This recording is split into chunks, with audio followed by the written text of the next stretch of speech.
नमस्कार, आदाब, सत श्री अकाल, की हालचाल। मैं रोहित आप सभी का स्वागत करता हूं अड्डा 7 पर। उम्मीद आप सभी बढ़िया होंगे। कैसे हो आप सभी? फटाफट से एक बार कमेंट करके बताओ कि आप सबके क्या हाल है। आज के सेशन की शुरुआत करेंगे। आज हम बात करने वाले हैं आपके बहुत ही ज़्यादा इंपॉर्टेंट और महत्वपूर्ण यानी कि फंडामेंटल राइट्स की। इंडियन कॉन्स्टिट्यूशन का बहुत ही ज़्यादा इंपॉर्टेंट पार्ट है फंडामेंटल राइट्स, जो कि आपके एग्जाम के पॉइंट ऑफ व्यू से देखते हैं हम लोग तो बहुत ज़्यादा इंपॉर्टेंट बनता है। तो चलिए चलते हैं, स्टार्ट करेंगे सेशन को और बात करेंगे, पॉइंट टू पॉइंट बात करेंगे। लास्ट तक वीडियो देखिएगा। चलते हैं, स्टार्ट करते हैं हम लोग। सबसे पहले अगर मैं बात करूं, जब इंडियन कॉन्स्टिट्यूशन में फंडामेंटल राइट्स की बात की जाती है तो इनको पार्ट 3 में एक्सप्लेन किया गया है और आर्टिकल 12 से लेकर 35 तक एक्सप्लेन किया गया है। पार्ट 3 जो है इंडियन कॉन्स्टिट्यूशन का, ये इसको हम मैग्ना कार्टा बोलते हैं। मैग्ना कार्टा कहा जाता है, ये भी आप ध्यान रखिएगा। पूछा जा सकता है कि बताइए मैग्ना कार्टा किसको कहा जाता है, इंडियन कॉन्स्टिट्यूशन का वो कौन सा पार्ट है जिसको हम मैग्ना कार्टा बोलते हैं। मैग्ना कार्टा होता क्या है? मैग्ना कार्टा जो है वो चार्टर राइट्स है, ये जो कि इशू किया गया था किंग जॉन के द्वारा। इंग्लैंड के जो हम ये कह सकते हैं, इंग्लैंड के जो इंपॉर्टेंट प्रोविजंस हैं उनको मैग्ना कार्टा कहा जाता है। जो इंग्लैंड का कॉन्स्टिट्यूशन, वही चीज़ है कि first written document relating to the fundamental rights of citizens, तो वो आपका उसको मैग्ना कार्टा कहा जाता है इंग्लैंड में, यूके के कॉन्स्टिट्यूशन में। दैट्स वाई हम भी इसको इंडियन कॉन्स्टिट्यूशन का या फिर हम पार्ट 3 को मैग्ना कार्टा बोलते हैं, वो आप ध्यान रखिएगा। आगे अब हम बात करेंगे कि कौन कौन से मौलिक अधिकार हैं, फंडामेंटल राइट्स हैं जो कि इंडियन सिटीजन्स को दिए गए हैं, भारतीय नागरिकों को दिए गए हैं। बात यहाँ पर भारतीय नागरिकों की तो करेंगे ही करेंगे, लेकिन मैं थोड़ा सा आपको बता देता हूँ कि पहले जब हम बात करते हैं, पहले आपके 7 फंडामेंटल राइट्स हुआ करते थे। 7 जो है वो आपके मौलिक अधिकार हुआ करते थे, लेकिन अभी 7 मौलिक अधिकारों में से हमारे पास 6 मौलिक अधिकार बचे हुए हैं। 6 मौलिक अधिकार कौन कौन से हैं? तो राइट टू इक्वालिटी है, जिसको आर्टिकल 14 से 18 तक एक्सप्लेन किया गया है। राइट टू फ्रीडम है, जिसको आर्टिकल 19 से 22 तक एक्सप्लेन किया गया है। राइट अगेंस्ट एक्सप्लॉयटेशन, जिसको आर्टिकल 23, 24 में एक्सप्लेन किया गया है। वहीं right to freedom of religion की बात करते हैं तो आर्टिकल 25 से 28 तक एक्सप्लेन किया गया है। और कल्चर एंड एजुकेशनल राइट्स जो हैं वो आर्टिकल 29 से 30 तक एक्सप्लेन किए गए हैं। और रेमेडीज की जब हम बात करते हैं, राइट टू कॉन्स्टिट्यूशनल रेमेडीज, वो आर्टिकल 32 में एक्सप्लेन किए गए हैं। इनको हम एक एक करके डिटेल में थोड़ा सा समझेंगे, इनके बारे में हम थोड़ा सा जानेंगे। चलिए चलते हैं और स्टार्ट करते हैं। सबसे पहले हम बात यहाँ पर करेंगे आर्टिकल 31 की। आर्टिकल 31 को हटाया गया है। पहले 7 मौलिक अधिकार हुआ करते थे, मैंने आपको बताया। राइट टू प्रॉपर्टी को हटाया गया और वहाँ पर आपके अब 6 मौलिक अधिकार यानी कि 6 फंडामेंटल राइट्स बचे हुए हैं। बात करें इसको डिलीट किया गया, वो 44th अमेंडमेंट किया गया था 1978 में, उसके तहत इसको हटाया गया है एंड इसको लीगल राइट बनाया गया है और आर्टिकल 300A में एक्सप्लेन किया गया है पार्ट 12 में। ठीक है, इंडियन कॉन्स्टिट्यूशन के। आगे हम चलेंगे, बात करेंगे यहाँ पर सबसे पहले राइट टू इक्वालिटी की। राइट टू इक्वालिटी यानी कि हम बात करने वाले हैं आर्टिकल 14 से लेकर आर्टिकल 18 तक। ठीक है, चलिए तो अब ध्यान से समझिएगा इसमें आपके लिए क्या इंपॉर्टेंट बनेगा। ऑलरेडी मैंने आपका एक सेशन आर्टिकल से रिलेटेड लिया हुआ है, जिसमें मैंने बेसिक सारी चीज़ें आपको बताई हुई हैं। यहाँ पर भी हम ओवरव्यू लेते हुए चलेंगे, पॉइंट टू पॉइंट बात करेंगे। एग्जाम रिलेवेंट जो कंटेंट होगा उसी को मैं यहाँ पर आपको बताने वाला हूँ। ठीक है, अभी अगर हम आर्टिकल 14 की बात करते हैं, इंक्लूड्स इक्विवेलेंट सेफ्टी और of rules and impartially before the law, मतलब समतुल्य सुरक्षा और कानून के समक्ष निष्पक्षता शामिल जो है, या फिर हम ये कह सकते हैं कि आप ये कह सकते हैं कि इक्वालिटी बिफोर द लॉ जो है वो आपको आर्टिकल 14 में एक्सप्लेन किया गया है। आर्टिकल 15 की जब हम बात करते हैं तो यहाँ पर डिस्क्रिमिनेशन को बैन किया गया है। लाइक यहाँ पर जो caste, religion, place, birth, sex के आधार पर जो भेदभाव किया जाता है, उससे रिलेटेड जो प्रोविजंस हैं, प्रावधान है, वो आर्टिकल 15 में किए गए। आर्टिकल 16 की जब हम बात करते हैं तो parity of chance in terms of communal employment, यानी कि ये जो आर्टिकल 16 है ये बात करता है गवर्नमेंट में जो आपके इम्पोर्टेंट जो आपके ये कह सकते हैं कि गवर्नमेंट जॉब के लिए जो अप्लाई करते हैं, सार्वजनिक नौकरी के लिए जो अप्लाई करते हैं, उनको समानता की बात की गई है। वो किस में की गई है? वो आर्टिकल 16 में की गई है। आर्टिकल 17 की जब बात करते हैं तो ये बात करता है अनटचेबिलिटी से रिलेटेड है। अनटचेबिलिटी से आर्टिकल 17 याद रखना है, अस्पृश्यता का उन्मूलन। और एबोलिशन ऑफ अनटचेबिलिटी और साथ ही साथ में एबोलिशन ऑफ टाइटल यानी कि उपाधियों का अंत वो आर्टिकल 18 में एक्सप्लेन किया गया है, तो वो आपको ध्यान में रखना है। शैक्षणिक और सैन्य को छोड़कर उपाधियों का उन्मूलन शामिल है, वो आपका आर्टिकल 18 में किया गया है। बात करेंगे राइट टू फ्रीडम की। ऑलरेडी हमने राइट टू फ्रीडम में बात की हुई है, इसमें और ज़्यादा डेप्थ में नहीं जाएंगे।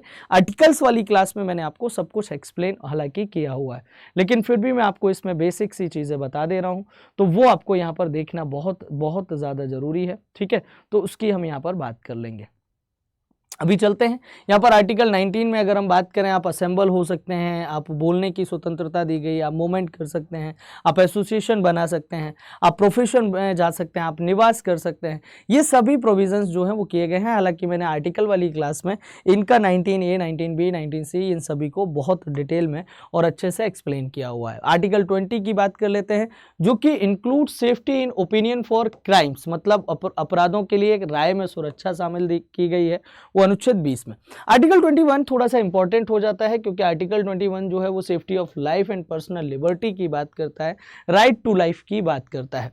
बात करें आर्टिकल 21A, इसको इंक्लूड किया है राइट टू एलिमेंट्री एजुकेशन, यानी कि 6 साल से 14 वर्ष के जो बच्चे हैं उनके लिए अनिवार्य और निःशुल्क सेवा जो है वो उससे रिलेटेड प्रावधान यहाँ पर किए गए हैं। फ्री और कंपलसरी एजुकेशन जो है वो यहाँ पर आपके आर्टिकल 21A में प्रोविजंस किए गए हैं, वो आप ध्यान रखिएगा। 22 की बात करें तो ये safety against arrest and imprisonment in certain cases, कुछ मामलों में जो है वो गिरफ्तारी और कारावास से सुरक्षा जो है वो आर्टिकल 22 में दी गई है।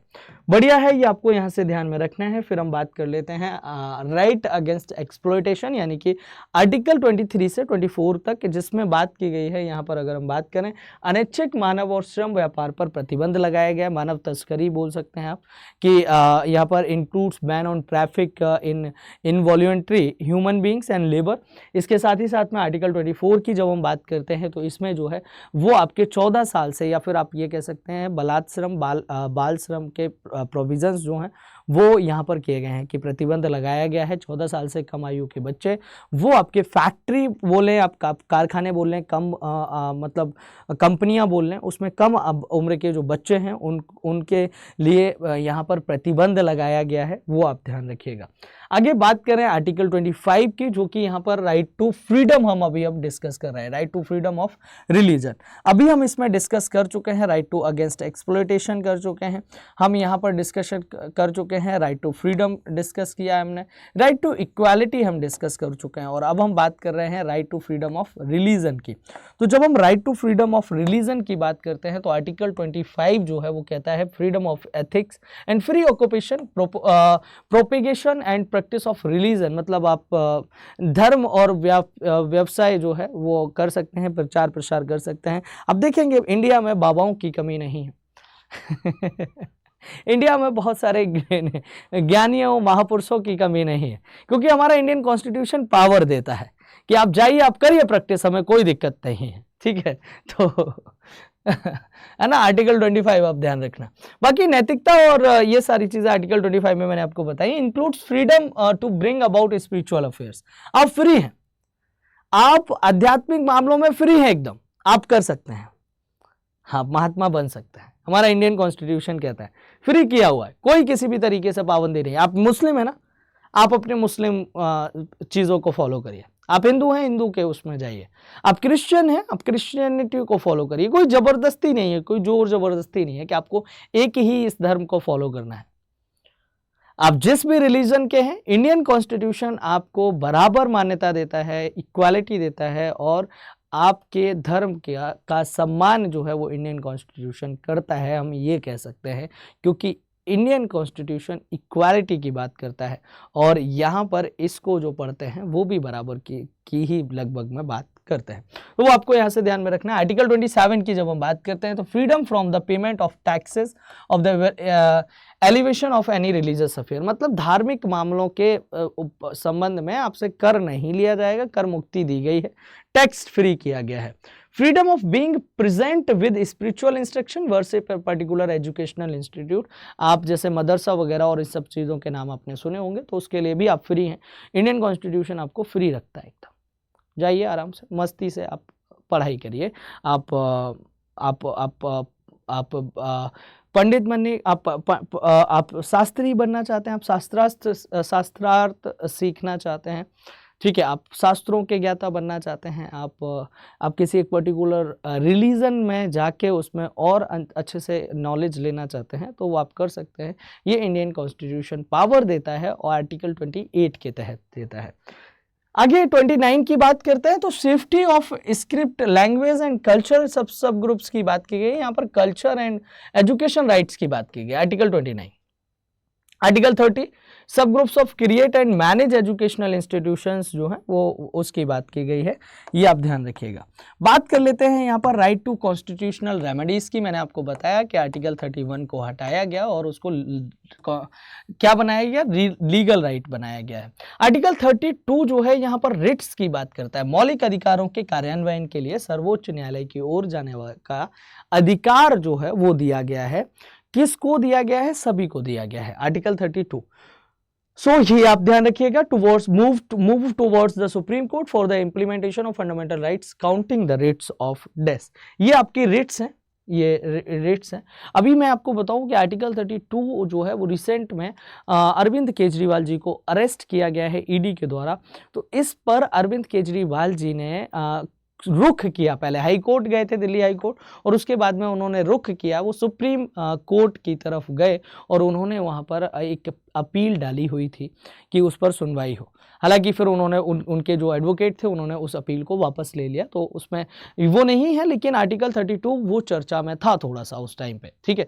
तो अब एक मेरा छोटा सा जाते जाते सवाल है, मैं इस सेशन को इसी के साथ में एंड करूँगा, ज़्यादा लंबा नहीं रखेंगे, ठीक है। मेरा एक जाते जाते एक छोटा सा क्वेश्चन है आप सभी से, और मुझे आप उम्मीद है कमेंट करके आंसर बताएंगे। आर्टिकल 32 को